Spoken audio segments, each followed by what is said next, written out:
आप इसमें इस चीज़ से भी ध्यान लगा सकते हैं कि विवाह के अवसर पर जो शादी होती है, शादी पर मोटरडे की पगड़ी, विवाह के अवसर पर मोटरडे की पगड़ी पहनी जाती, क्योंकि मोटरडे मतलब मोटी दिखा चेहरा, इसलिए शादी के अवसर पर।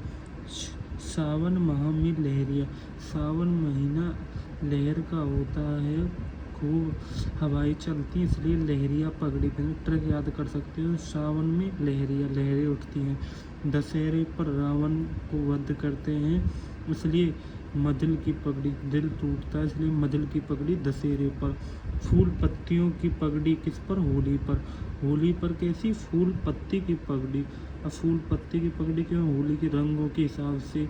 युद्ध में और तीज पर केसरी, युद्ध में और तीज पर केसरिया, और शोक के समय सफ़ेद, क्योंकि विधवा हो जाती जब भी, और शोक के समय सफ़ेद रंग की पगड़ी। पगड़ी किसका प्रतिष्ठा का सूचक है? राजस्थान में कहावत है, पगड़ी की लाज रखना। पगड़ी की वास्तविक संरक्षण अकबर को मानते हैं। विश्व की सबसे बड़ी पगड़ी कौन सी? बागौर हवेली, उदयपुर। विश्व की सबसे बड़ी पगड़ी बागौर हवेली में है, उदयपुर। पगड़ी प्रतिष्ठा का सूचक है। पगड़ी किसका सूचक है? प्रतिष्ठा। राजस्थान में कहावत है, पगड़ी की लाज रखना। पगड़ी का वास्तविक संरक्षक अकबर को मानते। विश्व की सबसे बड़ी पगड़ी बागौर हवेली, उदयपुर है। अब आते हैं साफा। साफा पगड़ी पर आगे की ओर बांधा जाने वाला आभूषण सिरपेंच कहलाता है। मतलब जो साफा और पगड़ी पर जो आगे ये आभूषण दिख रहा होगा, आभूषण बांधे जाने वाले को क्या कहते हैं? सिरपेंच। सिरपेंच कहते हैं इस आभूषण को। इस साफा या पगड़ी पर आगे की ओर बांधा जाने वाला। अब आते हैं मेवाड़ की पगड़ी। मेवाड़ की कौन कौन सी पगड़ी होती है, इनको और देखो। मेवाड़ में एक अमरशाही, एक उदयशाही, एक अरसीशाही, एक भीमशाही, एक स्वरूपशाही, एक अटपड़ी। अब इनकी ट्रिक याद करते। इसका आप याद रखो, मेवाड़ की पगड़ी की ट्रिक है अमरशाही, उदयशाही, अरसीशाही, भीमशाही, स्वरूपशाही, अटपड़ी। अमर, एक अमर है, अमर क्या करता है? उधर जाकर शाही जिंदगी जीता है, मतलब दूसरे प्रदेश में जाकर शाही जिंदगी जीता है। कौन? अमर।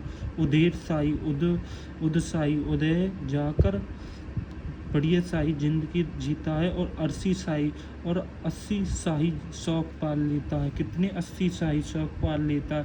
और वहीं भीम शाही अपना रूप को चेंज करने में लगा रहता है, और वो अभी पड़ी, मतलब उसको अभी ऐसे पड़ी है कि वो अभी अपने रूप को जल्दी से चेंज करे और अमर शाही जैसा कर ले। मतलब अमर है, अमर उधर शाही शौक पाल रहा है, और 80 शाही शौक पाल लिए। और वहीं भीम सिंह अपने रूप को चेंज में लग रहा, पर उसका रूप चेंज ही नहीं हो रहा, उसको अभी पड़ी अटपड़ी। लगाते हैं मारवाड़ की पगड़ी, आपको याद करनी। खिटखिटिया, खिड़कियाँ, पाक, जसवंत शाही, तखत शाही, विजय शाही, खंजर शाही। अब मारवाड़ के लोग खिड़कियाँ, पाक, एक खिड़कियों जैसी बना दें पगड़ी, और एक जसवंत जैसी बना दें, और एक तखत शाही, एक तखत जैसी पगड़ी बना देते हैं, और एक विजय शाही और एक खंजर शाही। एक तो खिड़कियाँ, और एक जसवंत शाही, और एक तखत शाही। आप इससे याद रखो, जसवंत शाही ने खिड़कियाँ पाग बना दी, और विजय शाही और खंजर शाही ने तखत शाही होने, मतलब तखत जैसी, विजय शाही और खंजर शाही ने। अब आते हैं अन्य पगड़ी। अमीर शाही, शिव शाही और शाहजहानी, और राजशाही, लाल रंग की लहरियों की जयपुर। खनगा, मध्यकाल की एक पगड़ी है। सुनार आटे वाली पगड़ी, मतलब जो सुनार है ना, सुनार आटे वाली पगड़ी। सुनार कैसी पगड़ी पहनता है? आटे वाली। बंजारे कैसी पहनते हैं? मोटी पट्टीदार पगड़ी पहनते हैं। बंजारे और सुनार आटे वाली, बंजारे मोटी। बंजारे उसको कहते हैं जो एक स्थान से दूसरे स्थान जाता रहता है, उसको बंजारे कहते हैं। वो पहनते हैं मोटी पट्टेदार की, और सुनार आटे वाली। और सोने चांदी की सजाई कलात्मक कारणों से पगड़ी फेटा पगड़ी होती है। मतलब कि जो सोने चांदी से सजाई गई कलात्मक कारणों से, उस पगड़ी को क्या कहते हैं? फेटा पगड़ी। क्या? फेटा पगड़ी। अब आते हैं जो मेवाड़ की पगड़ी है, इस मेवाड़ की तो पगड़ी, एक मिनट, और जोधपुर का साफा प्रसिद्ध है। पेपर में आएगा पगड़ी कहाँ की प्रसिद्ध है, तो बताना है मेवाड़ की। और साफा कहाँ का प्रसिद्ध है, तो बताना है जोधपुर। जोधपुरी साफा, जो जोधपुरी साफा है वो महाराजा जसवंत सिंह द्वितीय, महाराजा जसवंत सिंह द्वितीय के काल में प्रचलित हुआ। साफा किसके काल में शुरू हुआ, जसवंत सिंह द्वितीय के काल में। अब आते हैं छावदार। मेवाड़ के जो महाराणाओं की पगड़ी बांधने वाले को, मतलब जो मेवाड़ के महाराणा होता थे उनकी पगड़ी बांधने वाले को क्या कहते हैं, छावदार, छावदार कहते हैं। जोधपुरी कोट पैंट को, जो जोधपुरी कोट पैंट है वो राष्ट्रीय पोशाक का दर्जा प्राप्त है। मतलब जो कोट पैंट होते हैं ना कहाँ के, जोधपुरी के, उनको राष्ट्रीय पोशाक का दर्जा प्राप्त, मतलब बहुत सुंदर होते हैं जोधपुरी कोट पैंट। अब आते हैं पुरुषों की वेशभूषा। जामा क्या होता है, विवाह या युद्ध के अवसर पर शरीर के ऊपरी भाग पर पहने जाना, मतलब ये रहा साफा। दो जामा, जामा क्या होता है, विवाह या युद्ध के अवसर पर, मतलब एक तो शादी हो रही है और एक युद्ध के अवसर पर शरीर के ऊपरी भाग, मतलब ऊपर भाग है शरीर को, वहाँ पर पहने जाना वस्त्र क्या कहलाता है, जामा। पायजामा क्या कहलाता है, इसे कहते हैं हमारे हरियाणा में पजामा। कमर से पैरों तक जाने वाला वस्तु उसको क्या कहते हैं, पायजामा। अब आते हैं ये अंगरखी या बुक्तरी या बंडी। अंगरखी को बुक्तरी भी कहा जाता है, मतलब अंगरखी को बुक्तरी या बख्तरी भी कहा जाता है। छोटी बाह की अंगरखी बांडियों कहलाती है, मतलब जो छोटी बाह है ना उसकी अंगरखी बांडियों कहलाती है। इसका मतलब पुरुष अपने शरीर के ऊपरी भाग पर बिना कॉलर व बिना बटन की कढ़ाई का कुर्ता पहनते हैं, उसको क्या कहते हैं, अंगरखी। मतलब कि एक तो शरीर के ऊपरी भाग पर बिना कॉलर के, बिना बटन की कढ़ाई, बिना बटन और बिना बटन की कढ़ाई का कुर्ता पहनते हैं, कहाँ के, अंगरखी को बुक्तरी भी कहते हैं, और छोटी बाह की अंगरखी को बांडियो। मिर्जाई द्वितीय गदर, कानो डगला तनसुख। गारवा अंगरखी के प्रकार, पेपर में आए अंगरखी के प्रकार कौन है, मिर्जाराई, दुत्तई, गदर, कानो, डगला। ये दो चार बार याद करना है, मिर्जाराई, द्वितीय, गदर, कानो, डगला। मिर्जाई, दूतई, गदर, कानू, डगला, ये किसके प्रकार है, अंगरखी के प्रकार है। अंगरखी को बुक्तरी और बंडी भी कहते हैं। अंगरखी का विकसित संशोधित रूप क्या है, अचकन। मतलब जो अंगरखी का विकसित रूप है या उसको संशोधित रूप है वो उसको क्या कहते हैं, अचकन। अब आते हैं चौगा। चौगा क्या होता है, ये अंगरखी है ना के ऊपर पहनने वाला वस्त्र, जो अंगरखी के ऊपर पहनने वाला वस्त्र को क्या कहते हैं, चोखा, चोगा कहते हैं। सवाई माधोसिंह प्रथम को चोगा विश्व का सबसे बड़ा चोगा है, मतलब सवाई माधोसिंह प्रथम हैं उनका चोगा विश्व का सबसे बड़ा चोगा है, जो सिटी पैलेस जयपुर में है। अब पेपर में आएगा अंगरखी के ऊपर पहनने वाला वस्त्र तो ये रहा, लेकिन सवाई माधोसिंह प्रथम का चोगा विश्व का सबसे बड़ा चोगा है और ये कहाँ रखा हुआ है, सिटी पैलेस जयपुर में है। अब आते हैं आत्मुख। आत्मुख क्या होता है, सर्दी से बचाव के लिए अंगरखी के ऊपर पहना जाता, मतलब सर्दी के बचाव के लिए अंगरखी के भी ऊपर पहना जाता है, जैसे कोट हो जाता है ऐसे आत्मुख, इसको क्या कहते हैं, आत्मसुख। आत्मसुख सर्दी से बचाव के लिए ऊपर पहना जाता है, उसे कहते हैं आत्मसुख। अब कहते हैं घूंगी। घूंगी क्या होता है, ऊन का वस्त्र है जो वर्षा सर्दी के बचाव हेतु पहना जाता है, मतलब ऊन भेड़ों का है, ऊन का वस्त्र है जो वर्षा और सर्दी, मतलब एक तो बारिश और एक सर्दी के बचाव हेतु पहना जाता है। तो गर्मियों में तो ये पहना ही नहीं जाएगा, गर्मी लगेगी इसलिए इसको जाड़े में पहना जाता है, इसे क्या कहते हैं, घूंगी। अब आते हैं कमीज। कमीज क्या होती है, कमीज वो होती है जो धोती के साथ पहनी जाने वाली वस्तु हो, मतलब धोती के साथ, कमीज धोती के साथ पहनी जाने वाली वस्तु को क्या कहते हैं, मतलब धोती है ये, इसके साथ पहने जाने वाले कुर्ते को क्या कहते हैं, कमीज।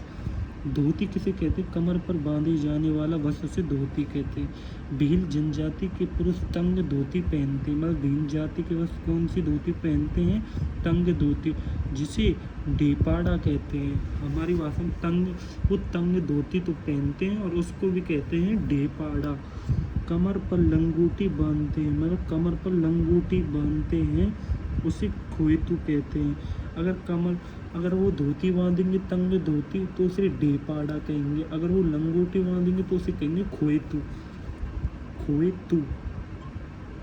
कमर पर भीलों द्वारा पगड़ी के स्थान पर बांधा जाने वाला मोटा वस्त्र पोतिया कहलाता है। मतलब जो भीलों द्वारा पगड़ी के स्थान पर बांधा जाने वाला जो मोटा वस्त्र होता है उसे पोतिया कहते हैं।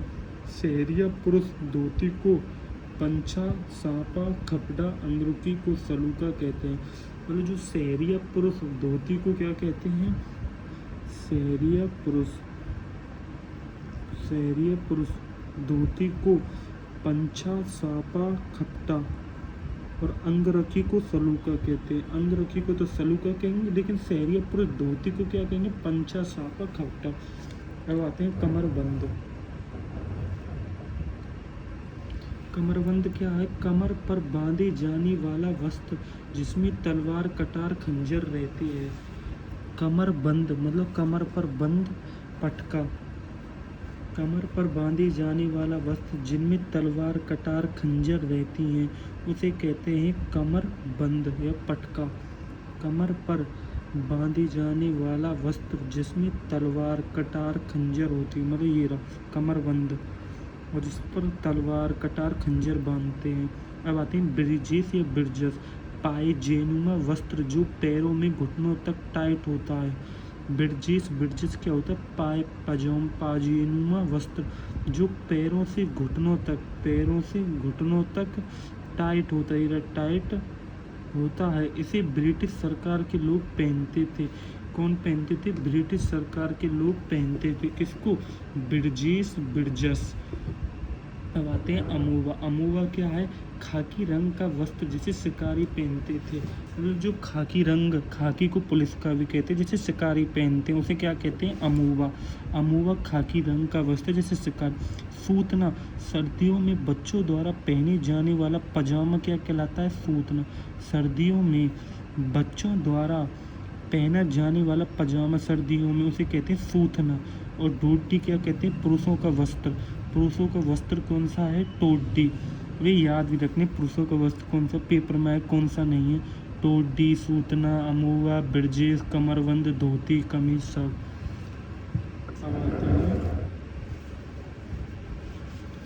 अब आते हैं आदिवासी महिलाओं के वस्त्र।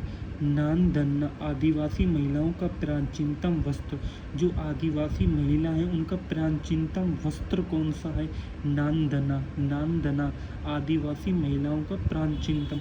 कटकी क्या होता है? अविवाहित कन्या को ओढ़नी। जो अविवाहित कन्याओं को ओढ़नी, जो अविवाहित कन्या होती हैं उनको ओढ़नी कहते हैं, ओढ़ती हैं। उसको क्या कहते हैं? कटनी। इसमें छपे अलंकरण को, मतलब इसमें जो छपे अलंकरण होते हैं उनको पावली, और जो छपी ओढ़नी होती है उसको क्या कहते हैं? पावली भात को ओढ़नी कहते हैं। मतलब कि अविवाहित कन्याओं को ओढ़नी और छपे अलंकरण को पावली और छपी ओढ़नी को पावला भीत। अब आते हैं तारा बात की ओढ़नी। आदिवासी महिलाओं की सबसे लोकप्रिय ओढ़नी कौन सी होती है?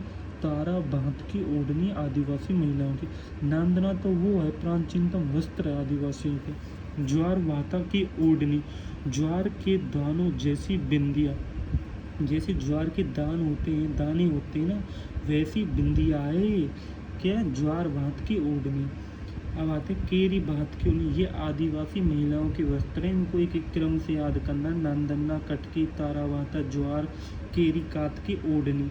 जमीन लाल रंग की, बिंदिया सफ़ेद व पीली होती है। मतलब जमीन कैसी हो? लाल रंग की, और बिंदिया सफ़ेद और वह पीली, मतलब बिंदी सफ़ेद या पीली हो सकती है, और जमीन लाल रंग की, उसे कहते हैं केरी बात की ओढ़नी। एक कलर नादना आदिवासी महिलाओं का। कटकी अविवाहित कन्याओं को। छपे अलंकरण को पावली और छपी ओढ़नी को पावली बहात। आदिवासी महिलाओं को सबसे लोकप्रिय ओढ़नी तारा बहाती, और ज्वार बहाती ज्वार के दानों जैसी बिंदिया। केरी बात जमीन के लाल रंग की, जैसे बिंदिया सफ़ेद व पीली होती है। अब आते हैं लहर बात की ओढ़नी। लहरियाँ आकृति बनी होती हैं। किसमें लहरियाँ आकृति बनी होती हैं? लहर बात की ओढ़नी। लहरी आकृति लहर बात की। और ये जामसाई साड़ी कौन सी होती है? विवाह के अवसर पर पहनती है। किसको? जामसाई साड़ी। लाल फूल पत्तियों की बेल होती है।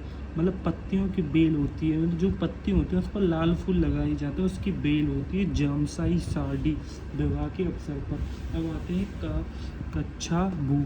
भील जनजातियों की महिलाओं का घाघरा, जो भील जनजातियों की महिलाओं को जो घाघरा होता है उसे कछाबू कहते हैं। कछाबू, भील जनजातियों की महिलाओं का घाघरा को क्या कहते हैं? कछाबू। उदयपुर के पास भीलों की चुंडी छपती है, मतलब जो उदयपुर के पास भीलों की चुंडी छपती है। रेंजा क्या होता है? शहरी जनजाति की विवाहित महिलाओं का वस्त्र। जो शहरी जनजाति की जो विवाहित महिलाएं होती हैं उनका वस्त्र है, उसे कहते हैं रेजा। घाघरा कमर से पैरों तक पहना जाता है, इसका छोटा रूप लहंगा कहलाता है। मतलब घाघरा का छोटा रूप क्या कहलाता है? लहंगा। कमर से पैरों तक घाघरा, इसका छोटा रूप घाघरा का लहंगा। अब आते हैं कुर्ती व कांचली। कुर्ती क्या होती है और कांचली?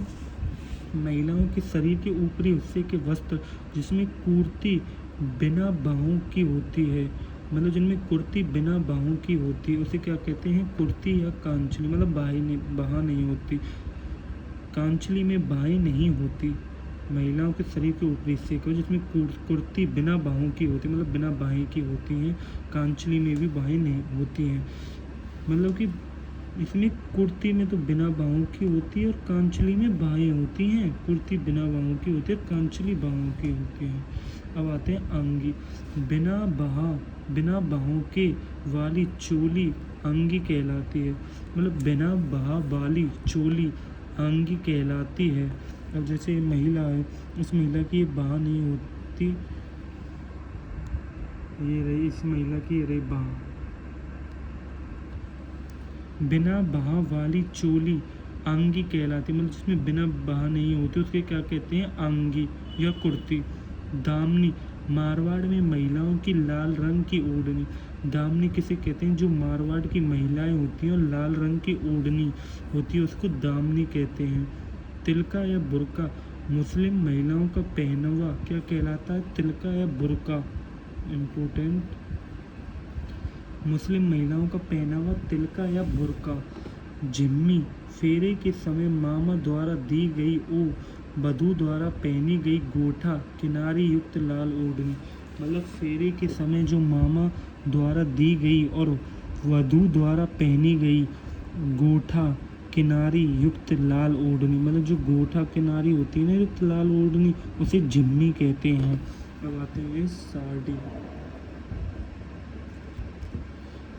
साड़ी क्या होती है? चोल, निचोल, पट, वसन, दुकुल, चोरसो, चीर, पटौरी, दोहरावाली, चूदड़ी राजस्थान में प्रचलित साड़ियाँ हैं। राजस्थान की, अब पेपर में राजस्थान की प्रचलित साड़ी कौन सी? चोल, निचोल, पट, वसन, दुकुल, चोरसो, चीर, पटौरी, दोहरावाली, चूदड़ी। अब आते हैं स्त्रियों के परिधान। अब परिधान का क्या? परिधान का मतलब वो होता है ऐसे वस्त्र जो शरीर पर पहने जाएं। जामादानी, किमखाव, टसर, छींट, मसरू, मीर ए वादला, नौरंग शाही, पारचा, चीक, मोमजा। स्त्रियों के परिधान कौन से हैं? जामादानी। परिधान का अर्थ मैंने बताया था, जो शरीर पर वस्त्र पहने जाएं। जामादानी, किमखाव, टसर, छींट, मसरू, मीर ए बादला, नौरंग शाही, पारचा, चीक, मोमजा। अंग रखा क्या होता है? जो भीलों के ऊपरी हिस्से के काले रंग का वस्त्र, मतलब जो भील होते हैं उनके ऊपरी हिस्से, भील के ऊपरी हिस्से के काले रंग का वस्त्र जिस पर सफ़ेद धागे की कढ़ाई होती है। जिस पर किसकी सफ़ेद, अंग रखा किसे कहते हैं? भील के ऊपरी हिस्से के काले रंग का जो वस्त्र होता है जिस पर सफ़ेद धागे की कढ़ाई होती है, अंगरखा हो गया। अब आते हैं पचेवदा या पचेवड़ा। मोटी सूती लाल सर्दी से बचाव हेतु पुरुषों द्वारा शरीर के ऊपर जाने वाली वस्तु उसे क्या कहते हैं? पचेवा या पचेवड़ा। हमारे यहाँ शॉल कहते हैं। क्या? पचेवड़ा या पचेवड़ा। प्राचीन समय में सूती वस्त्र के परिधान पहनते थे। प्राचीन समय में किस सूती वस्त्र के क्या पहनते थे? परिधान पहनते हैं।